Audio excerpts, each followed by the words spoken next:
예, 여러분 안녕하세요. 자, 오늘은 현대소설론 제3강을 강의하도록 하겠습니다.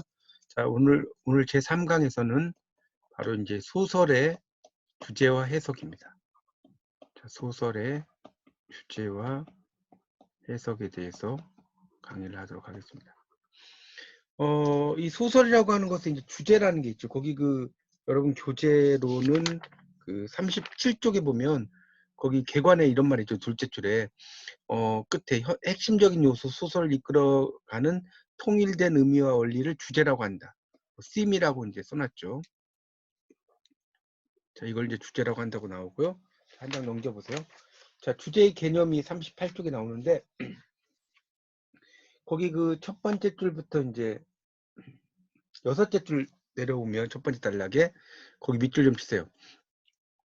독자가 소설에서 읽어낸 것을 자신의 경험과 미적 기준, 가치관 등에 의해 정리하고 판단해내는 작업과 연관이 된다. 곧 작품의 주제를 찾는 일이다. 이런 말 나오죠. 자, 이게 이제 주제를 찾는 일이라는 거죠. 이런 걸 통해서. 이 주제라는 것다음 또 밑줄 치세요. 작품 속에서 작가가 나타내려고 하는 중심 사상이다. 이게 바로 주제라는 겁니다. 주제. 그렇게 이제 볼 수가 있겠습니다. 그 다음에 이제 그 밑에 작가의 의도와 독자 해석인데, 자, 독자가 이야기를 읽고 해석해서 알아내는 거. 이걸 이제 우리가 비평적인 관점에서는 독자 반응 비평이라고 이야기를 합니다. 그래서, 이제 작가의 의도. 근데 결국은 이 작가의 의도가 곧, 작품의 주제는 아니다. 작가의 의도가 곧 작품의 주제는 아니다. 자, 이것도 알아두시면 좋겠습니다. 그래서 이 작가는 본인이 생각한 주제가 독자에게 전달될 수 있도록 인물을 창조하고 또 배경도 만들고 사건도 만들고 뭐 이렇게 하는 거죠. 자, 39쪽에 보면 첫째 줄에 이호석의 메밀꽃 필 무렵 나왔죠. 이 작품은 애욕의 신비성을 다루려고 했다. 이렇게 나왔죠. 근데 이제 그것이 바로 이 작품의 주제도 아니고 독자가 그의 의도대로 작품을 파악해서 읽어야 하는 것도 아니다라고 나왔죠. 자, 그러니까 독자가 작가의 의도가 그 작품의 주제는 아니라는 겁니다. 자, 거기 39쪽에 첫 번째 단락에 밑에서 둘째 줄 따라서 다음에 또 밑줄 치세요. 자, 독자가 작품을 읽어가는 과정이야말로 주제를 찾아가는 과정이다. 이렇게 나오고 있습니다. 자, 그 다음에 이제 최서의 탈출기가 또 두 번째 단락에 넷째 줄 나오죠. 탈출기라는 작품이 있는데 이 작품은 이제 보통 체험문학이라고 이야기를 하죠. 최서의 문학이. 그래서 일제강점기에 그 밑에 줄에 밑줄 치시면 빈궁한 삶과 부조리한 삶에 대한 저항 의지다. 이렇게 나왔죠. 자, 그리고 이거는 편집글. 이제 이거를 편집글 형식인데 서간체라고 써놓으세요. 같은 말입니다. 자, 우리가 이제 독자의 흥미를 불러일으키는 형태는 두 가지가 있는데요. 첫 번째가 이제 서간체고요. 두 번째가 지난 시간에 공부했던 뭡니까? 바로 액자 소설이에요. 이야기 속의 이야기. 그래서 이제 주제라고 하는 것을 이제 독자가 책을 보면서 소설을 보면서 읽어낸다는 거죠. 자, 40페이지 넘겨보시면 난장이가 쏘아올린 작은 공이라는 조세희의 작품이 있죠. 1978년작인데 빈부격차, 노동 문제 등 이런 여러 한국 사회의 여러 문제들을 잘 다루고 있는 작품이죠. 그래서 이 작품은 자본가와 노동자의 문제 이런 걸 다루고 있고요. 또 사회에 대한 고발과 비판이다. 이렇게도 이해하시면 좋겠습니다. 자, 이런 걸 다루고 있고, 자, 제재의 개념 40페이지 마지막에 있죠. 주제가 한 작품의 중심 메시지라면 제재란 주제를 표현하기 위해 동원되는 주된 재료다. 이렇게 나오고 있습니다. 41쪽입니다. 그래서 거기 둘째 줄에 보면 주제는 목적이고 이것도 밑줄 치세요. 41쪽에 주제는 목적이고 제재는 목적을 이루기 위한 수단이나 구체적인 과정이다. 자, 이거 알아두시고요. 그래서 이제 이호석의 메밀꽃 필 무렵에서 제재는 장돌뱅이인 허생원의 하룻밤 인연, 봉평에서 대화와 달까지의 보름달 뜬 밤 풍경, 청자로 만난 동희와 김선달과의 여행길 이렇게 나왔죠. 그래서 이제 여러 가지 이야기를 다루고 있는데 상당히 이제 이제 이호석의 메밀꽃 필무렵에 대해서는 이제 그 당시가 일제 치하였는데 이런 너무 서정적인 이야기를 한다라고 해서 이렇게 이제 비평적으로 쓰는 현실을 비켜선 서정이다라고 이제 이야기하기도 합니다. 자, 거기 이제 그 다음 단락에 보면 제재는 물리적인 대상도 있고요, 자연현상도 있고 역사적인 사건, 관념이나 정서 등을 다 포함한다. 자, 그렇게 이제 보시면 되겠고요. 그 다음에 이제 문제의식의 소설화라고 나왔죠. 자, 이런 문제의식이 있어야 된다는 거죠. 그래야지 그것이 소설이 된다는 겁니다. 자, 밑에 나오죠. 우리 주변에는 소설의 재료가 될 만한 수없이 많은 사건과 생활 흔적들이 있다. 죽음의 위기에서 살아나온 사람, 훈훈한 감동을 전해주는 노부부, 인간과 동물의 믿을 수 없는 교감, 아이를 학대하고 버린 부모, 폭력과 차별을 견디지 못하고 사업장을 뛰쳐나온 이주 노동자, 여러 가지가 있다는 거죠. 그런 문제의식이라는 것이 있다는 겁니다. 그래서 이제 그 문제의식에 대해서 이런 걸 갖는 게 좋은 거죠. 그러니까 그 문제가 내포하는 갈등, 문제가 내포하는 갈등과 또 이 불합리한 점, 여기에 대해서 질문을 던지죠. 질문을 던지고 또 뭡니까? 해결하는 거죠. 자, 이런 것들이 이제 상당히 중요하다고 볼 수 있겠습니다. 42쪽으로 넘겨보시면 거기 그 다섯째 줄입니다. 42페이지에 다섯째 줄에 또 밑줄 좀 치세요. 여기 보면 소설가에게는 주변에 널려 있는 제재 중에 무언가를 선택하여 소설을 만드는 힘이 주제의식 또는 문제의식이다. 이런 말 나오고 있습니다. 자, 그 다음 단락에 이제 박경리가 나왔죠. 박경리. 자, 박경리가 자신의 문학적 출발이 전쟁이다라고 나왔죠. 자, 여기 동그라미 좀 쳐놓으세요. 문학적 출발점이 전쟁이다. 그래서 이제 대표적인 게 불신의 시대가 있어요. 불신 시대. 이런 것들도 있습니다.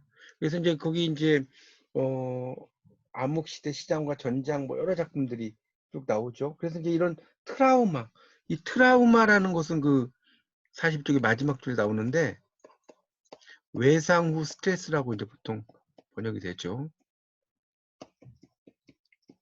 어떤 그 심한 상처를 겪으면 그것이 스트레스가 계속 간다는 거죠. 예를 들어서 물속에서 죽을 뻔했다가 살아났다. 그러면 꿈속에서도 이제 물과 관련된 트라우마, 그러니까 물이 있는 곳에만 가면 움찔하는 이런 것들도 대표적인 트라우마라고 볼 수가 있겠죠.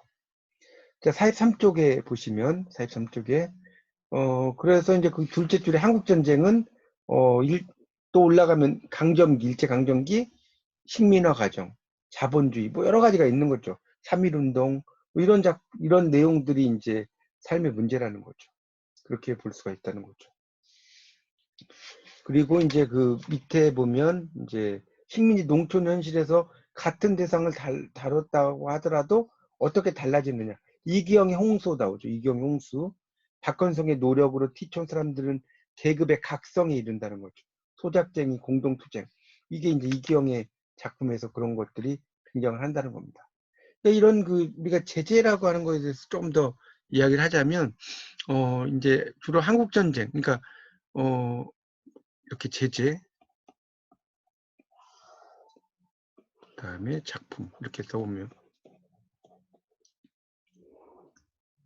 자, 우리가 그 뭡니까 그 한국 전쟁, 자 이런 제재를 쓴 게 뭐겠습니까? 불신시대죠. 박경리.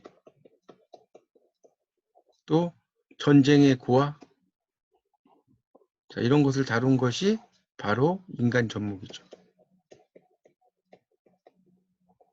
또 전쟁의 폭력과 육체적 훼손.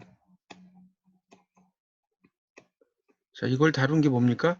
하근찬의 순환이대죠. 또 전후 여성의 문제, 이런 걸 다룬 것이 $1000 이야기죠.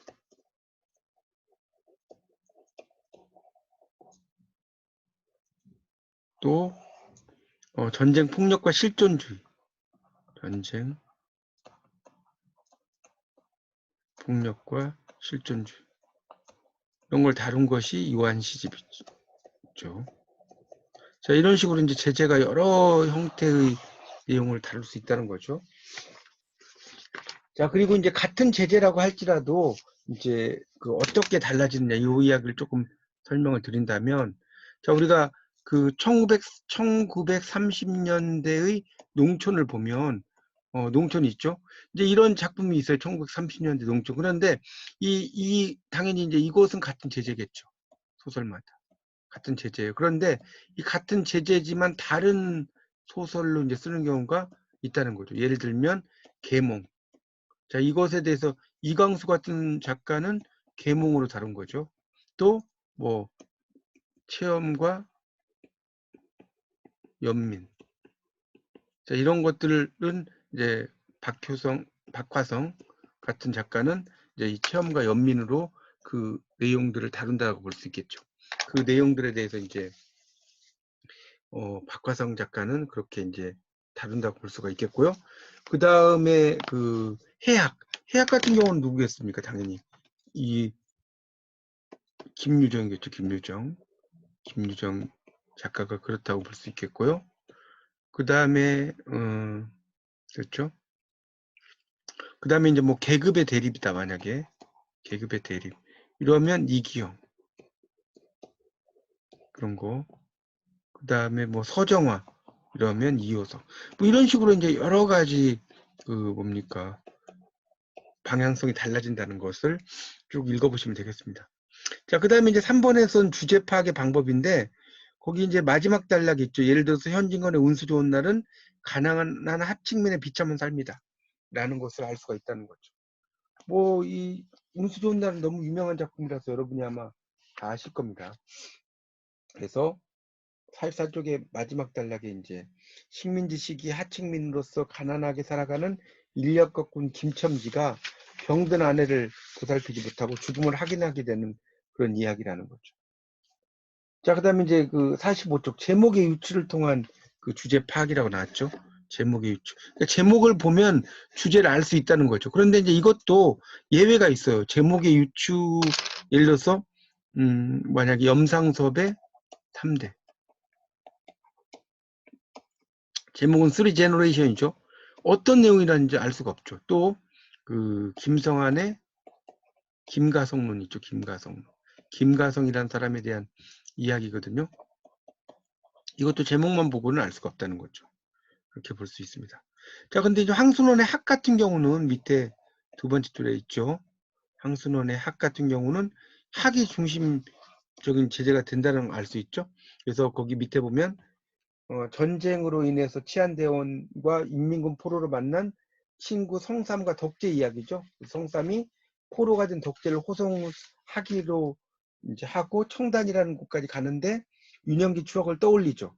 그러다가 이제 마지막에 학대를 발견해서 이제 풀어주는 이야기 아니겠습니까? 그래서 이제 학이라는 것은 거기도 밑줄 좀 치세요. 45쪽 밑에서 둘째 줄에 작품의 제목인 학은 두 친구들의 행복했던 유년기의 추억과 자유에 대한 그 공감을 불러일으킨다. 그렇게 나오고 있습니다. 그러니까 이런 식으로 제목을 통해서 알 수 있는 것들이 있다는 거죠. 그러니까 예를 들어서 이제 그런 게 여기는 안 나오지만 이상의 날개 같은 거죠. 그러니까 날개는 뭡니까? 잃어버린 그 자의 회복과 지향 이런 걸 이야기하는 것이고요. 그 다음에 이제 최만식의 또 작품 대표적인 작품이 뭐가 있습니까? 레디메이드 인생이 있죠. 이 레디메이드라는 건 기성복이라는 뜻인데 레디메이드 인생 같은 경우는 어떻습니까? 잉여적이고 또 뭐예요? 무력한 식민지 지식인의 현실이죠. 이런 걸 이야기하는 거 아니겠습니까? 또 염상섭의 만세전 있죠. 이 만세전은 뭡니까? 독립만세 이전이니까 묘지와 같은 식민지 현실. 자, 이것을 다루고 있다라고 할 수 있겠습니다. 45쪽에 그 사진에 보면 이제 인력거꾼의 모습이 나오니까 한번 보시고요. 자, 46페이지 구성과 행동을 통한 주제 파악이라고 나오고 있어요. 자, 이 구성과 행동을 통한 이제 주제 파악에서는 46페이지에 나오는. 자, 여기서는 이제 뭡니까? 이제 우리가 흔히 말하는 주동인물과 반동인물이 있는 거죠. 그래서 우리가 이제 주동인물은 이제 프로타고니스트라고 이야기하죠. 그러니까 프로라는 것이 이제 중심 이런 뜻이 있어요.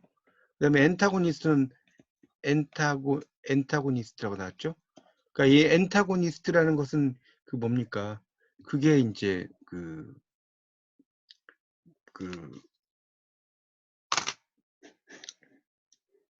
반대한다는 의미로 쓰이는 것이 바로 이제 엔타고니스트라고 이야기할 수가 있겠습니다. 자, 그렇게 정리를 하시면 될 것 같습니다. 자, 47쪽으로 이제 가면 47쪽으로 가면 이제 손창섭의 길이라는 작품이 등장을 하고 있어요. 47쪽에 손창섭의 길이라는 내용이 있습니다. 자, 거기를 또 좀 보시면 좋겠습니다. 그래서 이 손창섭의 길이라고 하는 것은 그 넷째 줄이죠. 그러니까 어떤 지적이고 도덕적이고 정신적으로 미성숙한 주인공 이 성칠이가 이제 그 성숙해지는 과정 이걸 다루고 있는 거죠. 거기 47쪽에 보시면 그런 것을 다루고 있다라고 이해하시면 될 것 같습니다. 자, 그게 이제 또 중요한 그런 그 특징이라고 볼 수가 있어요. 자, 그렇게 이해를 하시면 될 것 같습니다. 자, 그렇게 좀 정리를 하십시오. 그렇게. 자, 그래서 이제 그런 내용으로 좀 이해를 하시도록 하고요. 자, 47쪽에 이제 보면 그래서 거기 그 세 번째 단락에 보면 이 손창섭의 이 길이라는 작품은 지적이고 도덕적이고 정신적으로 미성숙한 상태의 아이가 비정한 도시에서 극적인 어떤 체험을 하면서 악의 세계를 알게 되는 그런 이야기라고 볼 수가 있겠습니다. 48쪽으로 넘기시면 내포 작가의 어조와 거리를 통한 주제 파악이라는 게 나옵니다. 일단은 그 여기 47쪽에 나오는 그 2번 구성과 행동을 통한 주제 파악 여기까지 강의를 하도록 하겠습니다. 자, 다시 한번 이 부분까지 잘 한번 공부해 보시기 바랍니다. 자, 이상 강의 마치겠습니다. 감사합니다.